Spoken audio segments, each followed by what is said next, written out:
السلام عليكم ورحمة الله وبركاته.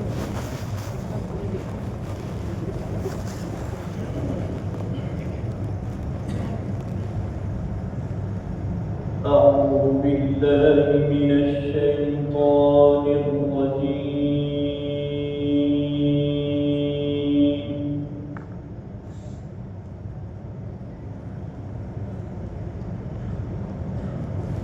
بسم الله الرحمن الرحيم.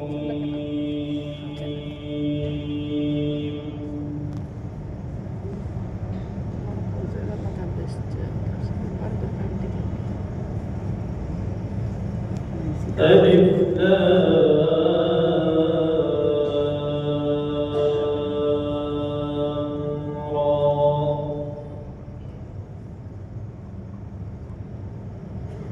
تلك آيات الكتاب المبين.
نحن نقص عليك أحسن القصص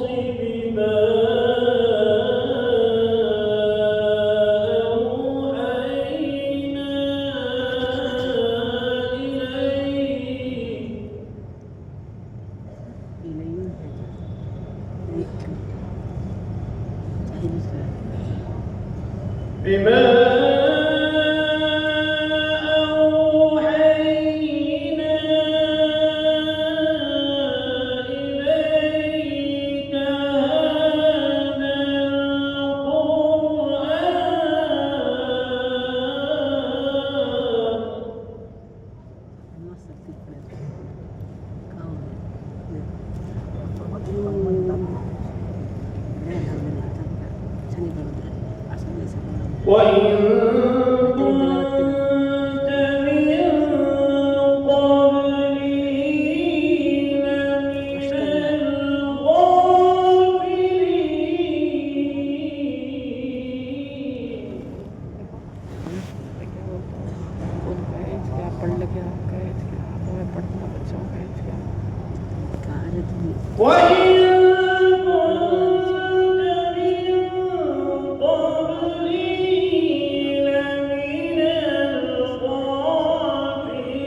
إذ قال يوسف لأبيه يا أبت إني رأيت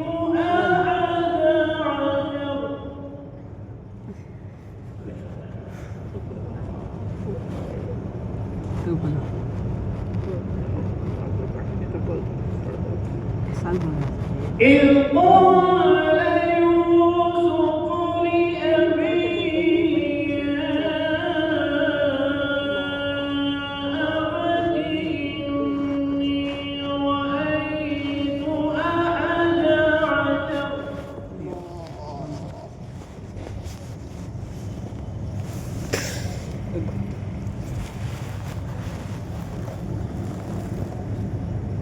أحد عشر كوكبا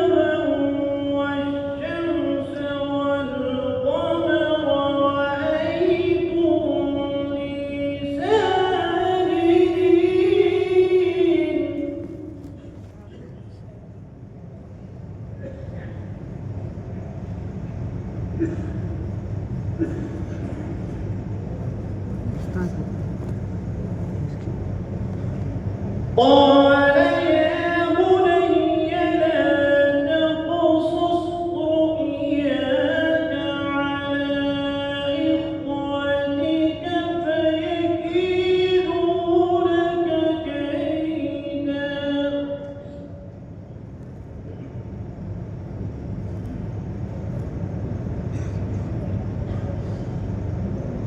قال يا بني لا تقصص رؤياك على إخوتك فيكيدوا لك كيدا.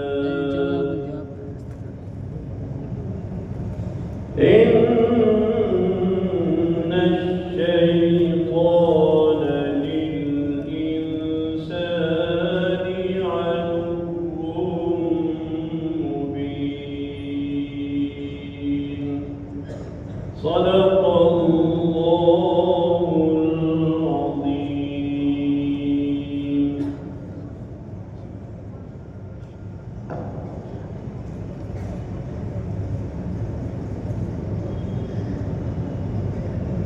ماشاءاللہ قاری صاحب کی تلاوت سے ہم بڑے لطف ہو رہے تھے اور باقی قرآن مجید کی تلاوت کے اندر کشش اور چاشنی کا ہم سب کو محسوس کرنے والا لگا. اب بلا کسی تاخیر میں مہمان معظم حضرت والا برکاتہ سے مؤدبانہ درخواست کرتا ہوں کہ اپنی مواعظ حسنہ سے ہم سب کو فیضیاب کریں.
إنا كاشفون.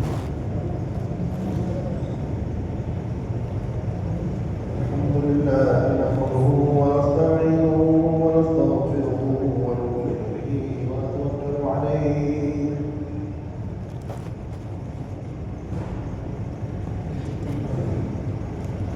ونعوذ بالله من شرور أنفسنا ومن سيئات أعمالنا. من يهده الله فلا مضل له ومن يضلل فلا هادي له. ونشهد أن لا إله إلا الله وحده لا شريك له. ونشهد أن سيدنا ومولانا محمدا عبده ورسوله. أعوذ بالله من الشيطان الرجيم. بسم الله الرحمن الرحيم.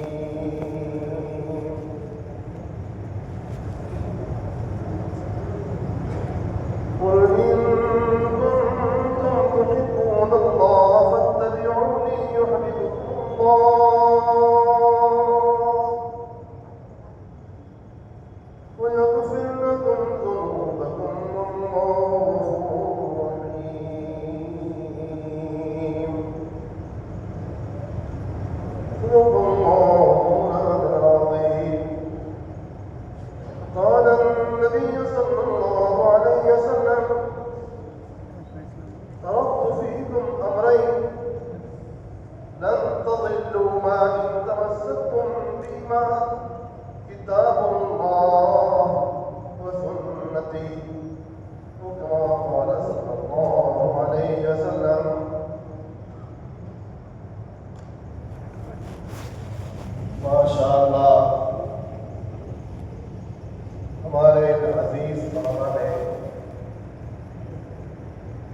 بہت ہی اچھے انداز سے قرآن مقدس کی قرأت کی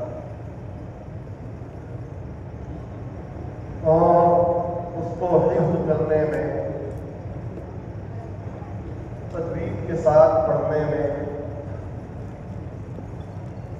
ایک عمدہ کامیابی حاصل کی، جس سے بہت ہی زیادہ مسرت ہو رہی ہے، خوشی ہو رہی ہے، اور یہ بات ہم سب کے لیے بہت زیادہ مسرت کی ہے، خوشی کی ہے، سعادت کی ہے، برکت کی ہے۔ اس سے ہمارے منتظمین، معلمین کی بہترین کارکردگی بھی مشاہدے میں آ رہی ہے۔ ان عزیز طلباء کا اس انداز سے تلاوت کرنا اس عمر میں، یہ بھی مستقل ایک قرآن عزیز کا معجزہ ہی ہے۔ اللہ پاک کی شان دیکھیے، یہ بچے، معصوم بچے، اتنی عظیم الشان کتاب کس خوبصورت اور حسین انداز سے تلاوت کر رہے تھے۔ یہ الحمدللہ ہمارے اس مدرسے کی کامیابی کا ایک واضح ثبوت ہے۔ آپ حضرات کی اس نورانی محفل میں اور اس عظیم الشان اجتماع میں جو ایک مبارک رات میں منعقد ہو رہا ہے، مبارک جگہ پر منعقد ہو رہا ہے، اور قرآن عزیز کی نسبت پر منعقد ہو رہا ہے۔ ہم جیسے طالب علموں کو شرکت کی سعادت حاصل ہو رہی ہے، یہ اللہ پاک ہم پر بہت بڑا کرم ہے اور فضل ہے۔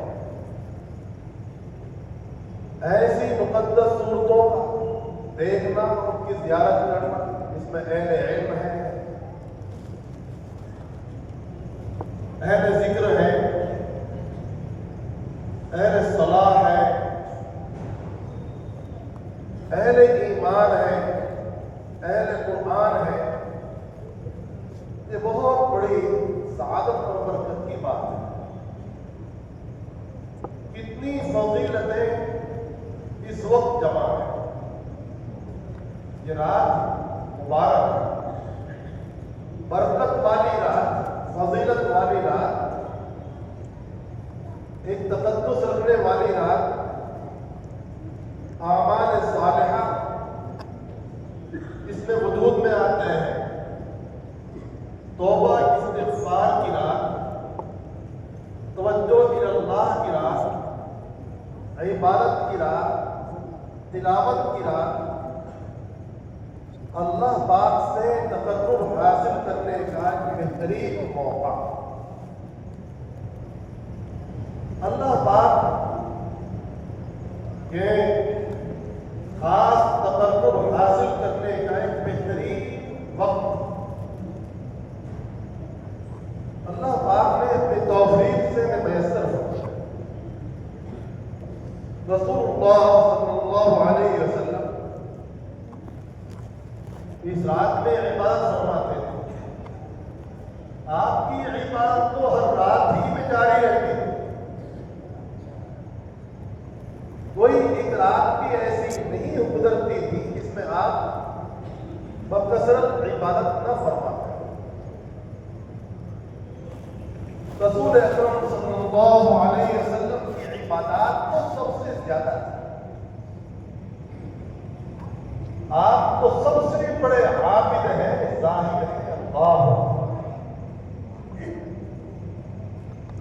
اور ایسی شان جامع رکھتے ہیں کہ آرام بھی فرماتے ہیں اور عبادت بھی فرماتے ہیں.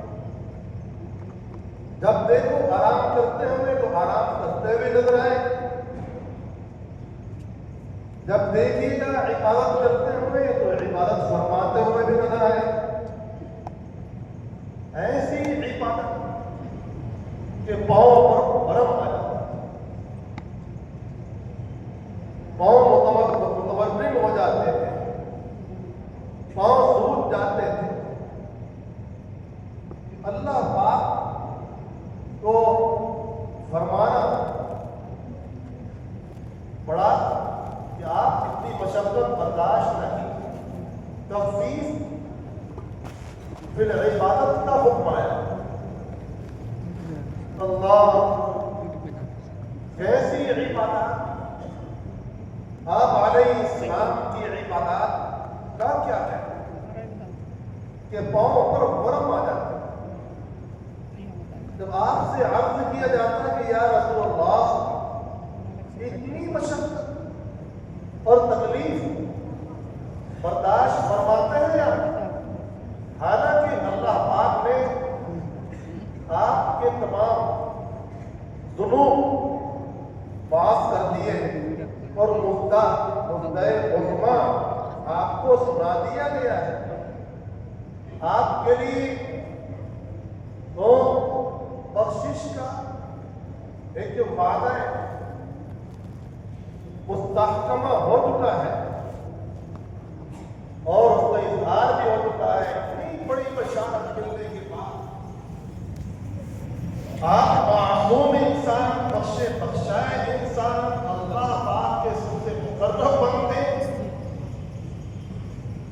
ساری مخلوق میں سب سے معظم, مکرم, محترم, عند اللہ اشرف الخلق, افضل الخلق, عالم الناس, اتقى الناس, اخشى الناس,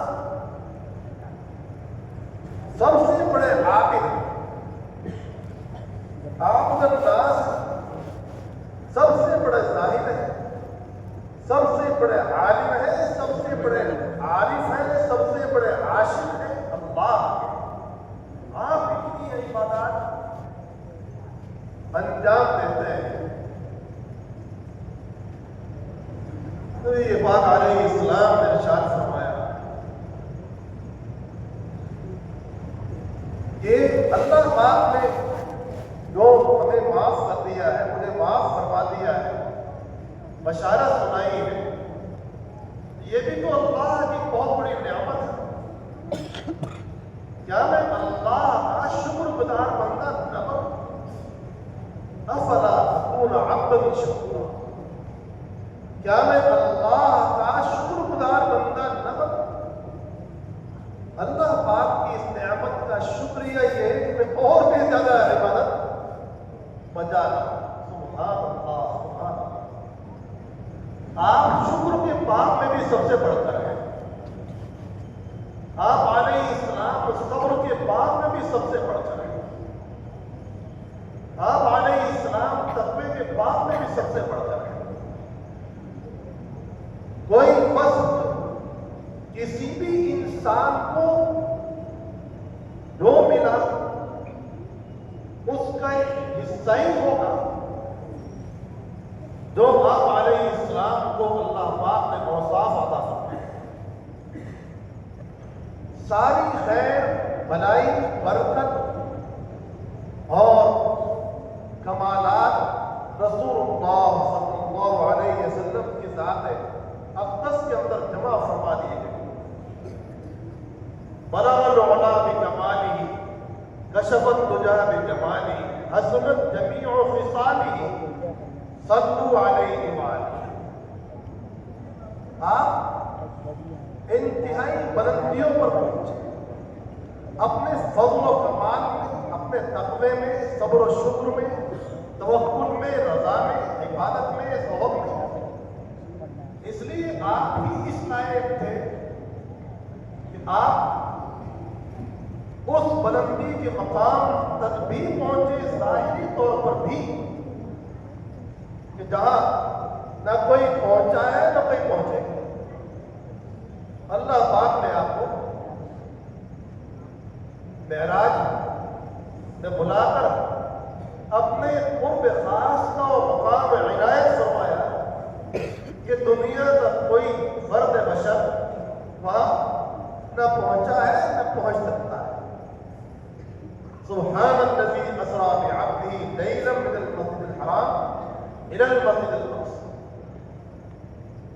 یعنی جہاں باطنی، روحانی، علمی، اخلاقی کمالات نبی پاک علیہ السلام کی ذات مبارکہ میں، مقدسہ میں سب سے زیادہ جمع تھے، وہیں ظاہری طور پر بھی بلندی کا یہ مقام آپ کو حاصل ہوا کہ وہاں نہ کوئی پہنچا ہے نہ کوئی پہنچ سکتا ہے۔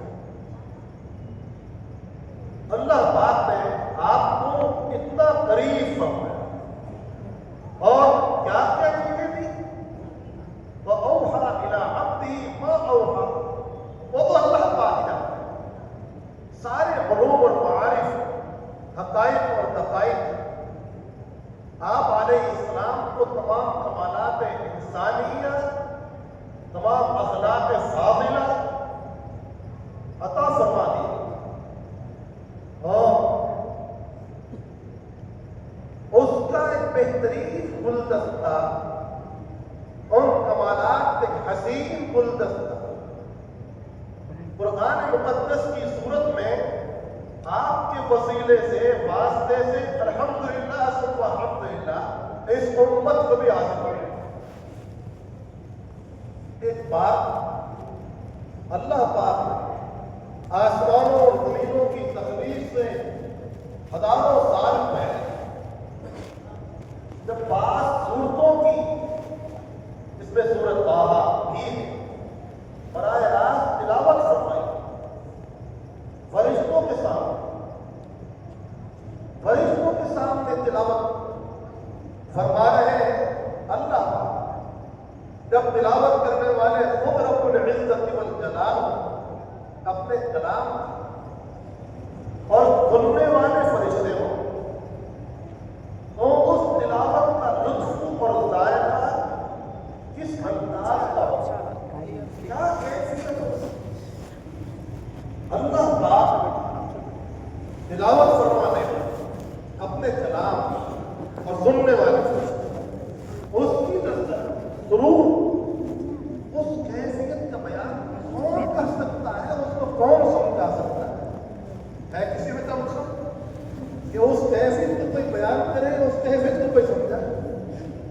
تو فرشتے اتنے محبوب ہو گئے، اتنے محبوب ہو گئے، یا اللہ یہ کلام تو ہمیں ملنا ہے تاکہ ہم بھی اس کی تلاوت فضیلت حاصل کر سکیں، یہ سعادت ہمارے حصے میں بھی آ جائے۔ مشتاق ہو گئے حضرات ملائکہ، مثال کے طور پر اگر شیخ عبدالباسط رحمہ اللہ تشریف لے آئے اور کچھ آیات پڑھتے تو ہماری کیفیت کا کیا حال ہوگا؟ ابھی ہمارے قاری مشہور صاحب نے قرات فرمائی، اللہ پاک نے ان کو بہترین آواز دی ہے، جب وہ تلاوت فرماتے ہیں تو ایک سرور کی کیفیت پیدا ہوتی ہے، ایک لذت پیدا ہوتی ہے۔ شیخ عبدالباسط رحمہ اللہ تعالیٰ کی قرات 10 سالہ میں بچپن میں سننے کا اتفاق، اللہ ان کی تلاوت قرائے مصر کی تلاوت کا کیا ہے، بہت عام ذوق ہے۔ جیسے ہمارے یہاں وعظ اور بیان کا ذوق ہے کہ کوئی آیا ہے تو بیان ہو، وعظ ہو، بہت اچھی بات ہے۔ وہاں عام دستور یہ کہ کوئی قاری آئے گا تو آپ کے سامنے تلاوت کرے، جمعہ سے پہلے، جمعہ کے بعد، نمازوں سے پہلے، نمازوں کے بعد تلاوت کا ایک عام ذوق اور مزاج ہے، اور بچیاں بھی اتنی شاندار تلاوت کرتی ہیں کہ اللہ اکبر۔ اللہ پاک نے ان کو یہ ذوق دیا تلاوت، جس کو تلاوت کا مزاج حاصل ہو جائے اور آواز میں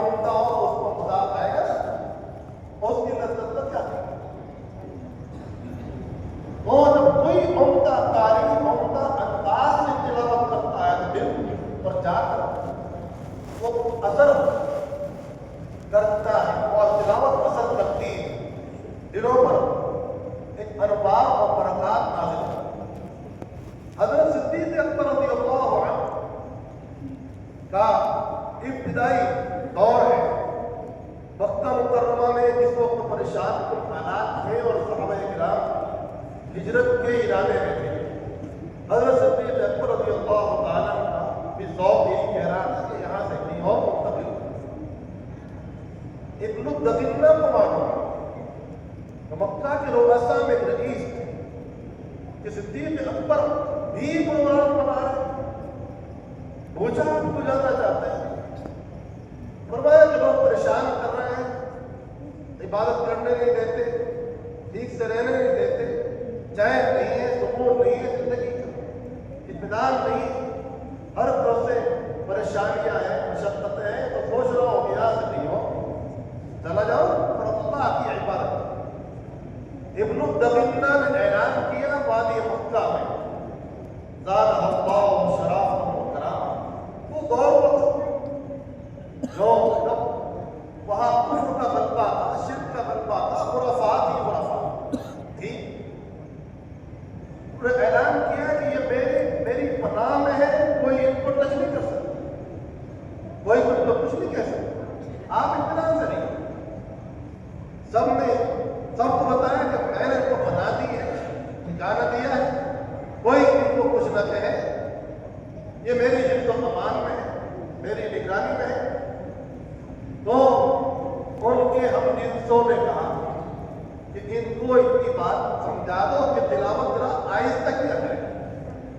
کہا کہ لوگ یہ کہہ رہے ہیں کہ آپ اپنی عبادات مخفی طور پر انجام دیں، اپنی تلاوت بھی اگر کرنی ہو تو ذرا آہستہ ہی کریں، اتنی آپ کی گزارش۔ حضرت صدیق اکبر رضی اللہ عنہ کا مکان راستے کے قریب تھا۔ کچھ دن تو آپ نے اس بات کو نبھایا، آہستہ تلاوت کرنا۔ کچھ ہی دن گزرے تھے کہ آپ کو تلاوت میں جو مزہ آتا تھا، سبحان اللہ، آپ کی نماز میں وہ انہمام، جب نماز پڑھتے تھے تو ادھر ادھر بالکل متوجہ ہی نہیں ہوتے، توجہ ہی نہیں ہوتی۔ آپ کی نماز میں اتنا انہمام ہوتا، اس قدر خشوع خضوع ہوتا تھا کہ دائیں بائیں توجہ ہی نہیں آتی، کیا ہو رہا ہے پتہ نہیں ہو رہا۔ ایسی آپ کی تلاوت کا حال تھا۔ اللہ اکبر، صحابہ کرام، صاحب زمان، صاحب علم، صاحب معرفت اور اللہ پاک کے سب سے بڑے محبوب کے براہ راست شاگرد، اور ان کی تلاوت کا کیا عالم۔ کچھ دن تک تو چلا کر آہستہ تلاوت کبھی لوگوں نے کہا کہ تلاوت آہستہ ہونی چاہیے، مگر غلبہ حال، جب حال غالب آتا ہے تو وہ آخری رہتا ہے۔ طبیعت میں جو عشق الہی تھا، اللہ کی محبت، قرآن پاک سے گہرا تعلق تھا، اس کے الفاظ میں، معنی میں جو غرق ہو جاتے تھے تو تلاوت کی لذت مت پوچھو کیا ہوتی۔ جب تلاوت کی آواز باہر نکلتی گھر سے تو چلتے ہوئے لوگ وہاں رک جاتے، ٹھہر جاتے، جس میں بوڑھے بھی ہوتے، جوان بھی ہوتے، اور عورتیں بھی ہوتی، اور بچے اور بچیاں بھی ہوتے، اور جو بھی شخص حضرت صدیق اکبر رضی اللہ تعالیٰ عنہ کی قرآن کو سنتا وہ وہی جام جیسا ہو جاتا، آگے نہ پیچھے، بس سنتا ہی چلا جاتا، اور دل پر تلاوت کے اثرات محسوس ہوتے۔ وہاں جب ایک جنب کثیر جمع ہو جائے تو ان کا کیا حال ہوگا جو اس فضا کے خلاف ہے، جو قرآنی آبادوں کے خلاف ہے، جو تلاوت کے مخالف ہے، تو ان پر کیا گزرے گا۔ پھر وہ آتے نہیں تو کیا ہو رہا ہے، ان کے پاس کہ اپنے دوست کو سمجھائیں گے کہ اپنی آواز تھوڑا پست کریں۔ وہ آ کر کہتے ہیں کہ برائے مہربانی اگر پڑھنا ہے، تلاوت کرنا ہے تو آہستہ ہی تلاوت فرمانا۔ فرمایا نہیں، یہ میرا حال ہے، ذوق ہے،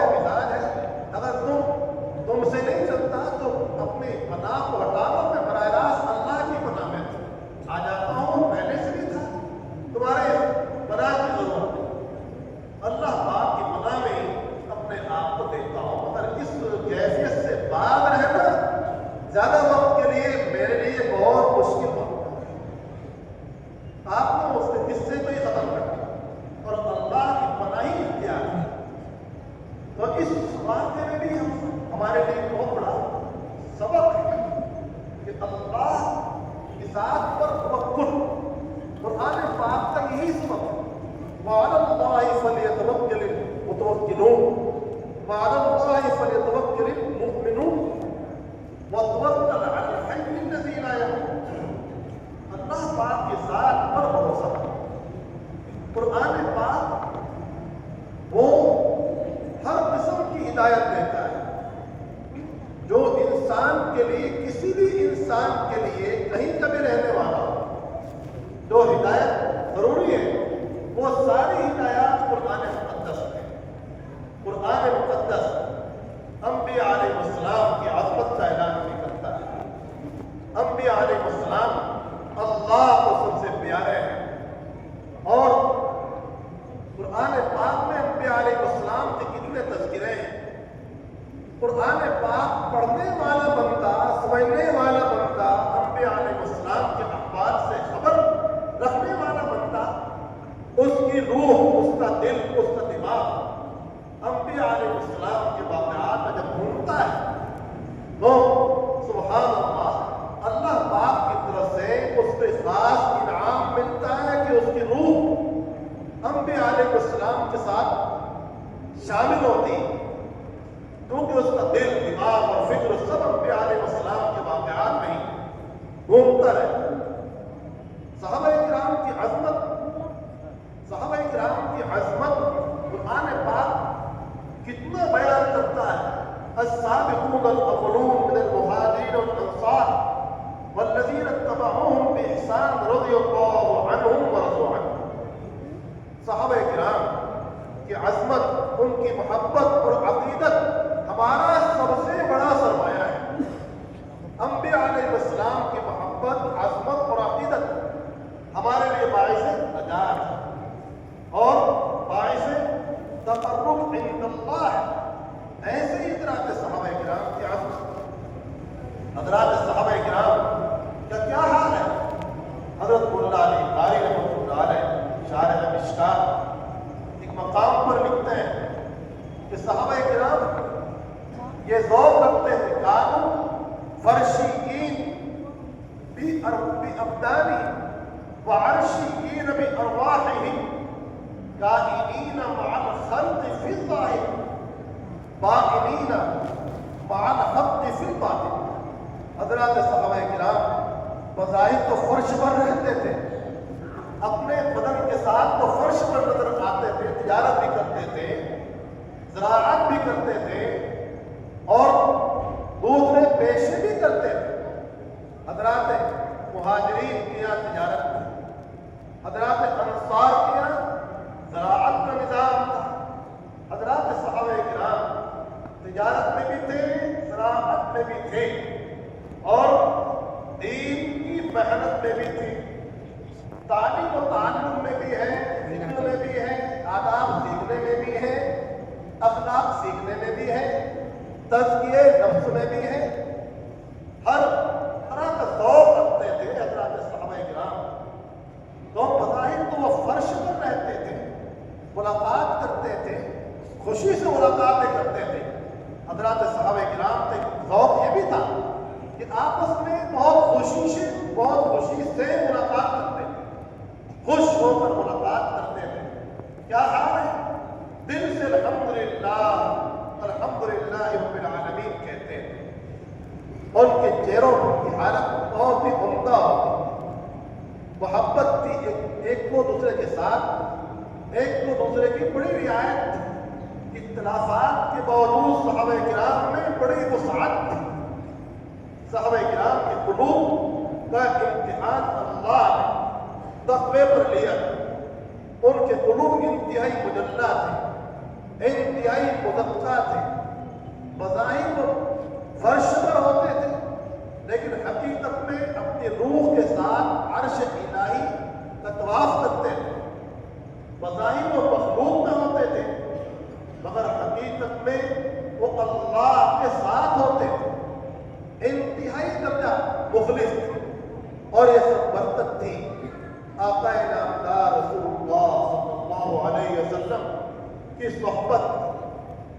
آپ کی صحبت با اثر سے، آپ کی صحبت کیمیا اثر سے ان کے مزاج میں نمازوں کا شوق، نمازوں کا ان کو بے حد و حساب شوق۔ آج ہمارا نمازوں کا شوق بھی ڈھیلا پڑ گیا۔ وہ نمازوں کا بہت زیادہ اہتمام کرنے والے تھے حضرات صحابہ کرام، نمازوں کا بہت زیادہ اہتمام کرنے والے تھے اور شوق و ذوق سے، خشوع و خضوع سے حاضر ہوتے تھے۔ ہماری بھی اللہ پاک کرے کہ یہی حالت ہو جائے، ہمیں بھی نمازوں کا شوق مل جائے۔ اگر ہمیں نمازوں کا شوق مل گیا تو اللہ پاک کی خاص توفیق ہمیں حاصل ہوگی۔ نمازوں کا انہمام، نمازوں کا شوق، اس کا خشوع خضوع، یہ اللہ پاک دیا مقبولیت کی دلیل ہے، ولایت کی دلیل ہے۔ حضرت حسن بصری رحمۃ اللہ علیہ فرماتے ہیں کہ 3 چیزوں میں اس بندے خدا کو لذت مل جائے، اس کو سارے ابواب خیر حاصل ہو گئے۔ یہ سمجھو کہ جملہ ابواب خیر کے، برکت کے، بھلائی کے اللہ کی طرف سے اس پر کھول دیے گئے۔ کیا ہے وہ چیزیں؟ نماز کی لذت، نماز کی لذت جسے مل جائے، تلاوت کی لذت جسے بندے کو مل جائے، اور اللہ کے ذکر کی لذت، یہ 3 چیزوں میں لذت، حلاوت، مٹھاس، آئندہ جس بندے کو مل جائے تو سمجھو کہ اس پر تمام خیر کے، برکت کے ابواب کھول دیے گئے۔ اور اگر نماز میں لذت نہیں آتی، اللہ کے ذکر میں لذت نہیں آتی، تلاوت کا مزہ نہیں آتا، تو یہ اس بات کی دلیل ہے کہ اس پر خیر کے ابواب ابھی کھلے نہیں ہیں بلکہ بند ہو رہے ہیں۔ تو تلاوت، صحابہ کرام کی تلاوت، سبحان اللہ، قرآن پاک تو نور ہے، اس کی تلاوت ضرور ہے۔